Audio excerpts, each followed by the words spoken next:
Yeah, good evening. Yeah, welcome.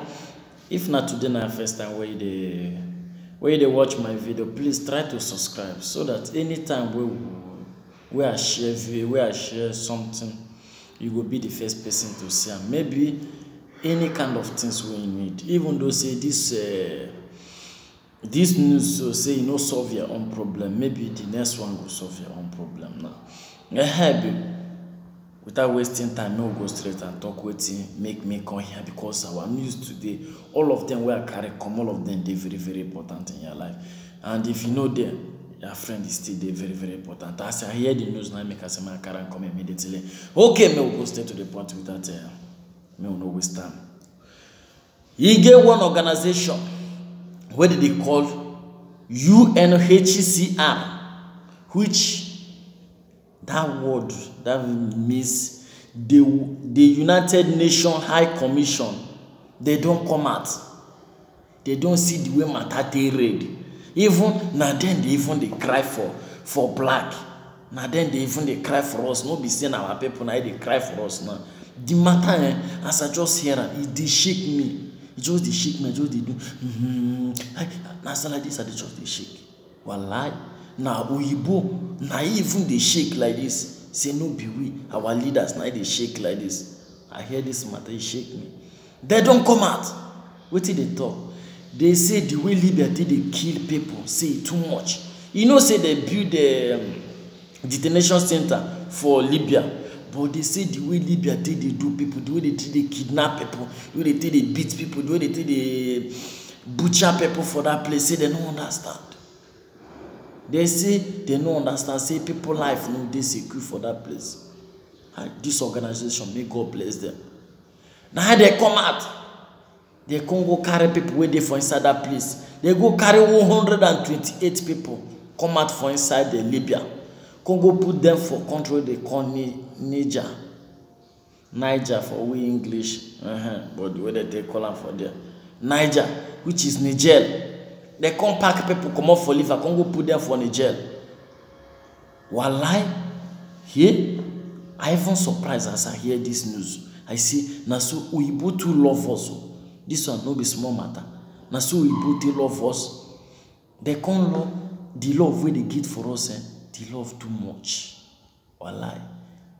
They even the thing just they pain them. See the way they take they butcher people, the way they take they beat people. See they will carry people, put some woman they rape them. Even as they read the news, hey, no Igbo be this one. May God bless them. I be the thing. May God bless them. As they go, these people where they carry them on the 14th of March 2020. They carry these people come out on the 11th. After 11, I they carry these people come out. I say, wow. I'm very, very, this one, it shake me. I dey happy. As I hear this one now, I dey happy well. I say, make it still continue like this. Make it still they try for black like this. Which country where they included, where they carry so? Make I make sure them, when I hear the country where they carry so. Country where they carry, people where they, Sudan. Sudan there for inside, for Africa. And all of us now, one now be. Sudan, Somalia, and Eritrea. Now that people now be 128 people where they carry from Libya now. Congo to Niger. We say thank you. We they greet them, say this one they do well. And so they supposed to they do, and because if they continue they do like this, wow, we they proud, we they happy say white they still they help. No be say if they something they happen, they will just put back. Like say they know they hear what they happen. This one we give their hand, say may they still continue as they do. Okay, now so that news still come as I hear and shake. I say, wait on. Say they do well. Without wasting time, no go state another news. Say another news we will still carry. It dey hot well. It's still hot. Okay, without wasting time, we'll go.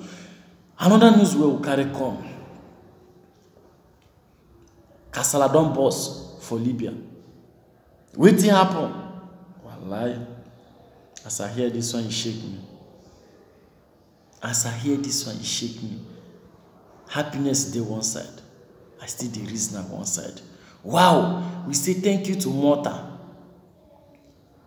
Malta don rescue 112 immigrants on Saturday night. They can't confirm on Sunday.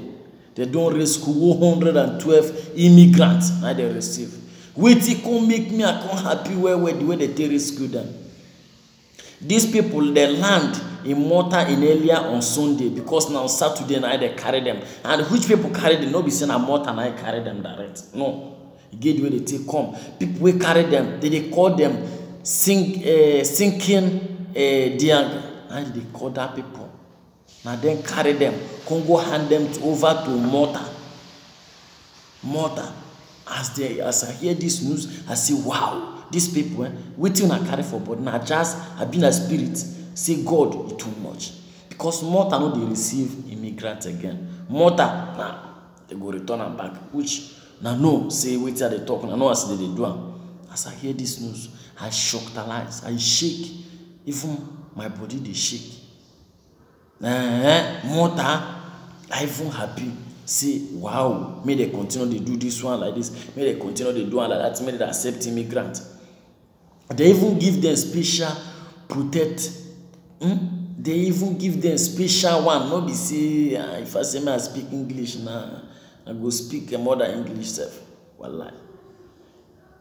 These people, the one we come make me come happy. Immediately they carry them, they come clothe them, come cover them, so that they don't go contact coronavirus. This virus will fully Europe, so they come cover them. Hey, as I hear this one, as I just the reader, I just the happy. See, now more than I do this one. Carry them, go.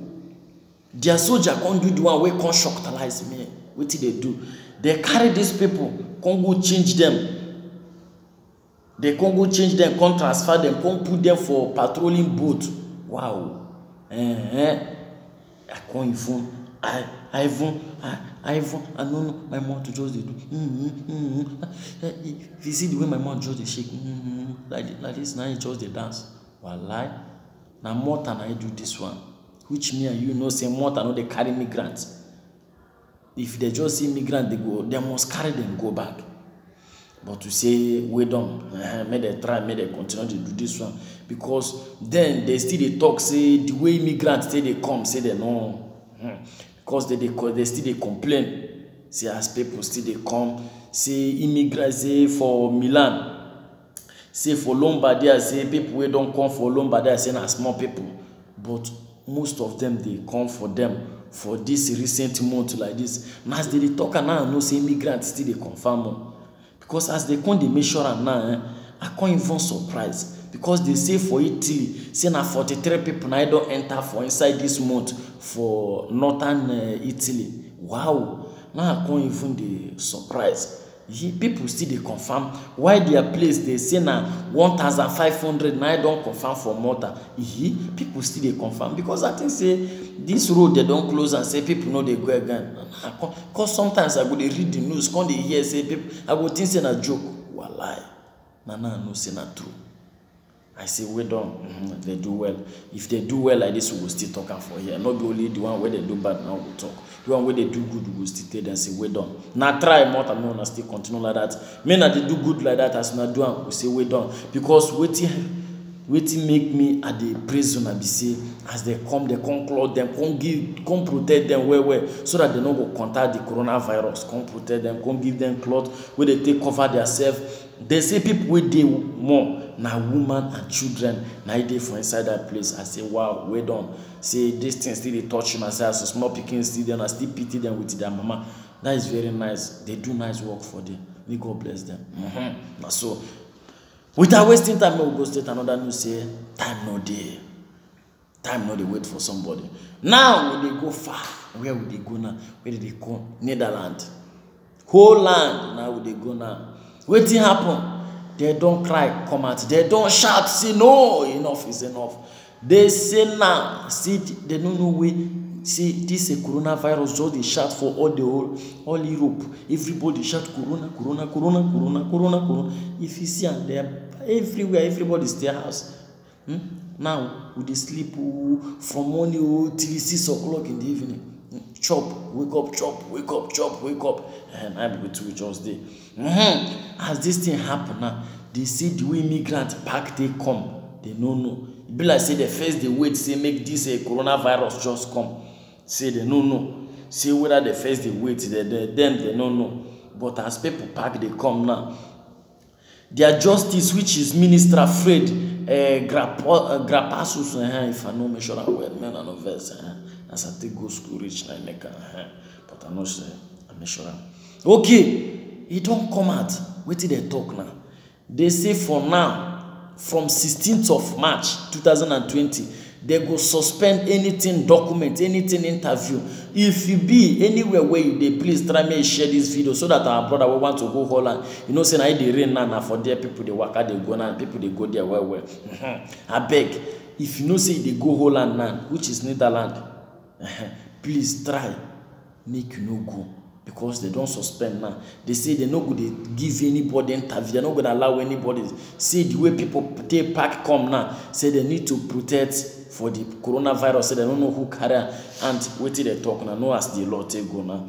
You know if you go close to somebody. How you want now make they do them? They say they're not going to interview anybody. Say they go who from 16th. Which they no more sure the day where it go stop. As I hear this news, I say wow. So here I say they very, very important because our people they go, even the crowd of people where they make sure say they come. I say no, say this news I must bring, I must talk her, so that make una still hear and for people who want to go the whole land, make una still no, make una hold on, no, make una never go. Say they no go answer una. They say they suspend everything now, they hold everything. They don't they answer anybody. They know if you register you for anything now, for document everything. They say they hold everything now. Say they no go fee answer you. I beg now I be the thing. As I just hear the news, I know say they important for our brothers who want to go the whole land. Because I know say now there they rain now. They could never go. Me una wait. Say the area they hot everywhere now na zona rosso. Area don't scatter. Area don't red. Now so the matter just be as it just be. Now I make us me immediately me a share for me I bring her. Make una still hear for people who want go that place. I beg make una still wait say. Holland 9 no easy. Okay. And for then I will bring that one. May we go straight without wasting time. Say night time no there again. No go. The last but not the least. Another news don't come. Which news come? IOM, the organization where they call IOM, they don't diverse. They don't vex. What do they call vectorize? Vectorization. I like English. I'm broken I speak Abina English. No. Blessing Abina I speak. Vectorization, vaccination, I don't know where I go call them, but me I go straight to the point talk wait till carry me come. Then I go speak Oyibo. Okay, they don't verse. Wait till they verse. This IOM means International Organization of Migration. They don't verse. Wait till they verse them. Wait till happen on Sunday. Now I verse them so. Waiting happen so 49 immigrants now they return back from Malta to Libya. Now they return because this issue now, this matter, I don't know how they do them. They say this boat now, 2 boats now they return. I don't know. It be like say on Sunday, it be like say on Saturday they push boat where they say this one on Sunday. They say they return this one back to Libya. 49 people. Why they say 100 people they miss? Ah, Jesus Christ. Wait till they miss now. Human being have been animal. Even animal they miss like this. You know as we put the value animal. If a dog miss like this, they go to cry. They go the police, they report for dog. But now human being now they say 100 they miss. They return 49. IOM chose the verse. Wait till they make their verse. They say they don't like the way Libya they treat immigrants. See. Libya now, they go see people on top of the sea. No be say they return them, they verse them. But they build detention camp for Libya now. But from that place, they still they kidnap some people because of money. They still they treat the way they treat people. See on top of sea, they go catch people for there, go kidnap them, go keep them for one side. They ask for money. So I chose to read this news. I say, wow, well done. Now they do good work now. I don't understand. I just shock. Because the condemnation about 400 immigrants wey Libya return over a week ago now. Immigrant 400, they return them. According to the IOM, they say they return all those people. Why they return them now? Me, I don't know. They return them. If they return them now, they go still kidnap them, go keep them for one place. When they collect something for them, according to the way they write for the news. Waiting all those one mean, I don't understand. Libya, we still call ourselves Africa because of money. They just they do this one and we and I the first like this. This thing just the first that they say the way Libya they do and now say they don't understand. They could just go stand for that place. Once they just come, they will carry them, go put them for inside one place. Just they beat them, they treat them, they say the one where they come see where they interview, the way they cry, the way they explain everything. Say they just say wallahi, this one alive. I just see man. This news now yesterday I want to bring up because two for inside I don't see the news yesterday. And yesterday I want to share it, but just that one thing come out now make cannot share the news yesterday. Today now latest two still come out. Now make a phone. I say make a bring and come. I know say this news is very important.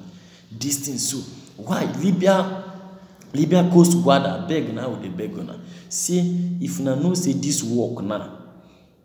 If na know say this work na no go fit do am, I beg. Because inside this 400 and something now, on Saturday, this Libya Guard they catch 301 immigrants. One on Sunday they catch 105. No be say they can catch them, say that they save, give them, say they will carry them, go put them for one place. But I beg now, they beg them. Me wanna still release all these people. I beg. Men are still release them. Men allow them. If not to go, may they put them for the generation camp where they put them, where their life was they save. No be the one where they beat them, they do them anyhow. They do. The one that they treat them. I beg. Me wanna stop all those kind of things where they do. I beg. When they use black, the northern side, they use them. They play or anywhere they for come. See Africa or non-Africa. Me now they use them. They play. I beg. Now they beg now. I beg. Now they beg now. Because the way on a country they do the matter now, we will not understand again. We will not understand, even though you put the verse for now. Now so my people, now so as they hear the news, now so the news they come. Now you make immediately I hear the news, I say, no, this news they very important. I say make I bring the news come.